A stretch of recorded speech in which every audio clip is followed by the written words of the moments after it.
Om Shanti. Today is 9th of April 2018, Monday. Today's blessing is, may you become flawless and experience your life to be as invaluable as a diamond by having thoughts of the original self, Swachintan, and by spinning the discus of self-realization, Swadarshan.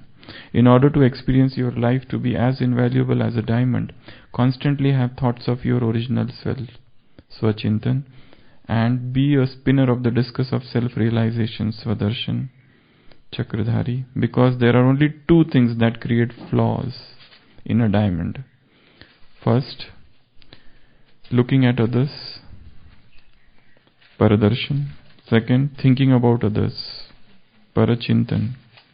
In the color of that company, these two things create flaws in a clean diamond, and this is why we have to finish this main seed and have thoughts of the original self, spin the discus of self-realization, and there cannot then be any dust or marks on the diamond. You will then become a flawless true diamond, a sparkling, invaluable diamond.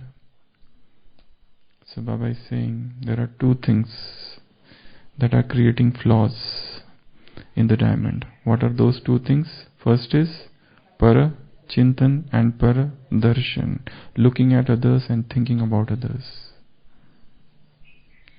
Looking at others, their flaws, their faults, their failings, their imperfections, thinking about them. This process itself creates a subtle negativity, a subtle feeling of hatred, a subtle negative vibes within us, and those vibes then spread out. So, looking at others, thinking about others, when you see other, and he is having some fault, and he is having some imperfection, and he is struggling with some sanskar, and you think, and you start thinking, oh, he has not got rid of this sanskar even after 30 years. So that creates a little negativity for that person.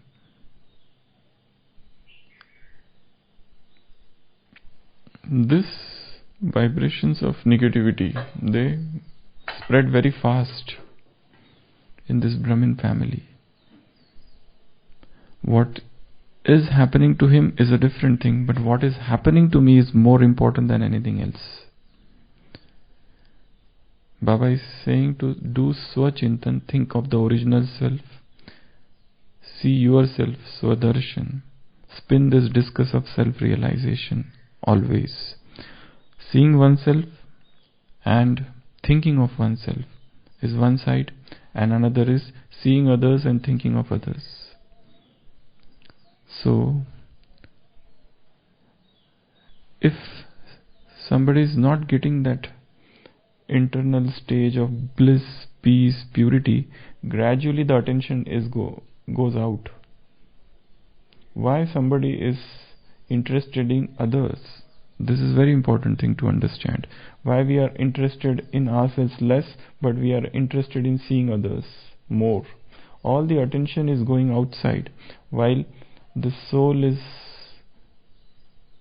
inside hungry, thirsty for your attention, while we are all focused outside.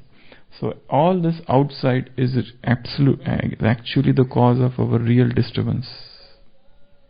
We are engaged in thinking what the other person is doing, thinking, saying about me, and we never know what other person is, because there are 100 shades of every personality. Any person who is acting in a particular manner, in the morning he is acting this way, in the afternoon he is acting in a different way, by evening he is acting in a different manner. Can we really know other person? Husband and wife stay together whole life, but can they guarantee that they know each other? If they stay with each other for 40 years, can they say that I know my wife, or wife says that I know my husband fully? No, because every personality has more than 100 shades. There are so many things, and every person is growing. What the person was yesterday he is not today. What he was 10 years back is not today. He is growing. Every day there is a growth. Every day there is a growth.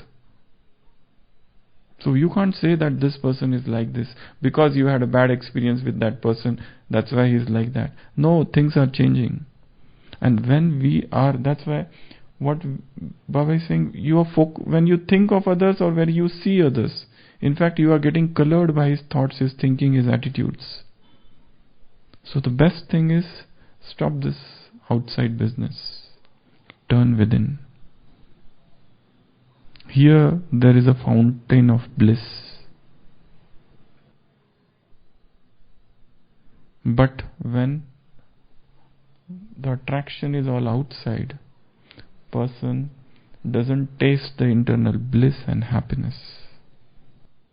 When you see others, their thoughts as if that is dust that gets accumulated on the mirror of your mind.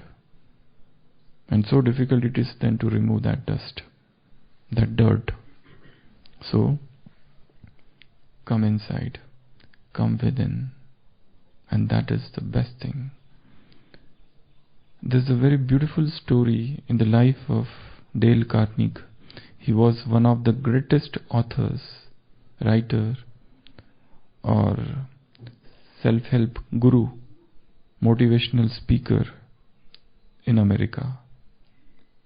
All those books like How to Win Friends and Influence People or Positive Thinking, many things he wrote. Speech, how to give speech, public speaking, many books are there. He had given a speech on Abraham Lincoln once. Okay. He had written one book also on Abraham Lincoln, The Unknown Life, The Unknown Abraham Lincoln. So once he had given a speech on Abraham Lincoln, and after the speech, he received a letter from one lady, and that lady accused him that whatever you have said is wrong. You did not collect the facts. Whatever information you gave is incorrect. You should have done research before speaking on public. Now it has been broadcasted all over the America. You spoke on this radio. You don't understand, you don't have the sense that before speaking you should be thoughtful. You should do complete research. And you have spoken many wrong things about him. So Dale Carnegie, when he received that letter, he was furious. He said, how dare this lady to comment on my speech like that? And he also wrote a very furious letter, full of poison. A powerful letter to her. Because she gave such a scathing remark. So he also wrote a very powerful letter, full of poison. But it was late night. So he said, I will post the letter tomorrow morning. So he kept the letter inside. Okay, below the pillow. Next morning he got up to post the letter. And when he wrote, he said, oh, this is too much. I should be little less harsh or less severe. So he wrote another letter. He said this was less severe. But then he thought, within 12 hours, I have made this change. My feelings have got reduced. So he said, let me try for next 12 hours. Wait, I will not post. So he waited for 12 more hours. And then again he wrote another letter. He said, let me try for 12 more hours. So 7 days he writes 7 letters to that lady. And the 7th letter, the last letter on the 7th day was, he writes, I am so much thankful to you. I am so much grateful to you that you wrote a letter. Because of you I could correct my mistake. You are really right that I did not do complete research on Abraham Lincoln. I should have done the research, and then only I should have written the letter. And in future also, if suppose I make any mistake, please feel free to come and correct me. That was the last letter he wrote. The first letter was dangerous and poisonous. Immediately which was written. Immediately. Somebody said something to you, a message has come. Somebody has abused you. And immediately, hands are so, you do type. Whenever you receive online abuse, treatment is silence. Don't answer immediately. Silence, distance, calmness. And then later on that lady came to him and they were friends for the whole life. See, this is what happens. So one learns. This is what is Swachintan and Swadarshan. Earlier, on the very first day, he thought about her to teach her a lesson, tit for tat. But then, wait. Don't give immediate. Swachintan and Swadarshan. Wait, calm. That's why in anger, one of the technique is counting. Postpone things. Postpone your anger. They tell to count number 1, 2, 3 or 100, 99. Postpone anger. But it can have a reverse effect also. There was one daddy and he told his son Munna, if you get angry, because that Munna was such a thing, he used to fight with all the children of the neighborhood. And he would beat them up. So that father taught him, daddy told him, whenever you get angry and before you beat anybody, other children, start counting 90, 100, 99, 98, 97, like that.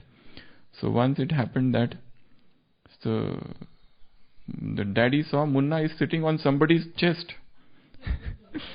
And he's about to beat him.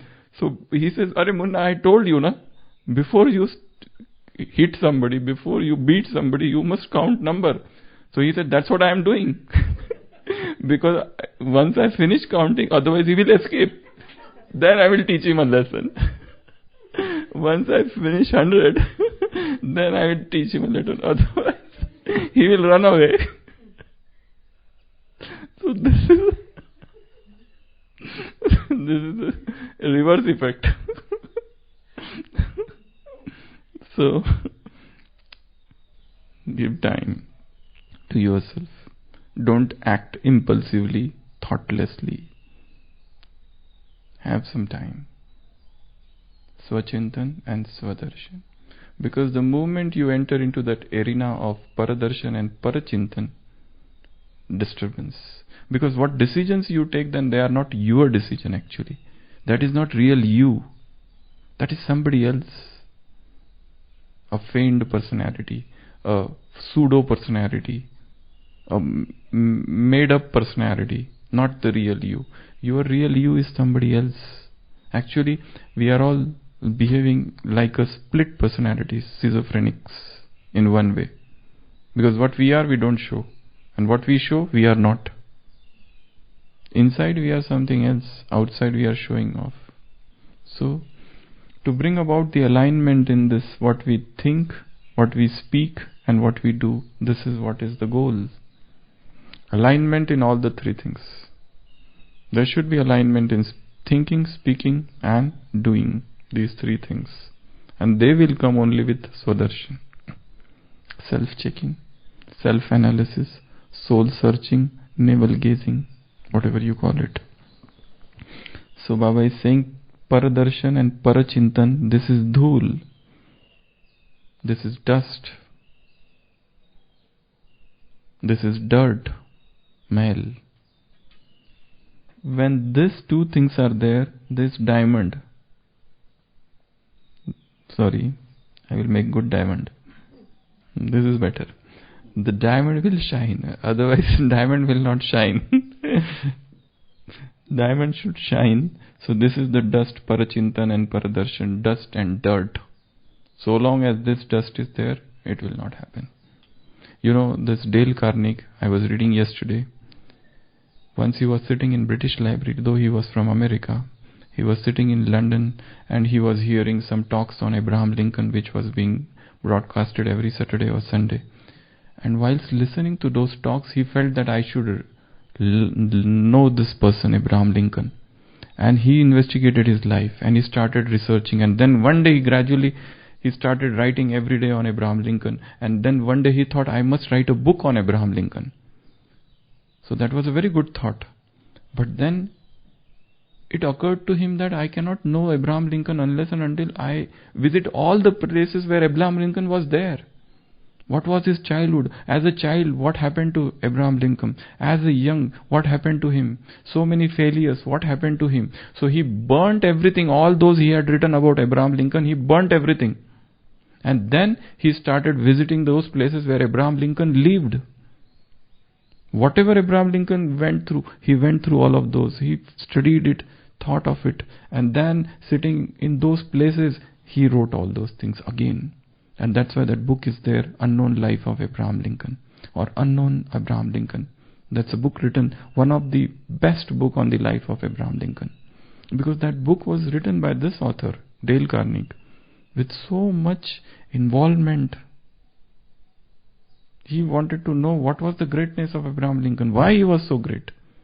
And he really explored his life. And he was this person who received a letter from that lady. You do not know anything. So he, instead of telling that lady, see, I did all this research, he did self-checking, Swachintan, Swadarshan, for 7 days. And what was the result? He got a lifelong good friend. Otherwise, she would have turned enemy. Very next day. Then she would have written another letter. Then he would have written this nowadays online battle. Earlier battles and wars used to be fought outside in the Kurukshetra, in the bigger places. Now they are fought on the social media. There's a huge war going on in social media, even greater than all the wars that were ever fought since Copper Age. There are bigger wars going on between political parties and many things. So, cut off all this and come back to the self. Think of the original self, Swadarshan. Think and see oneself, Swadarshan. So this is today's homework. Om Shanti.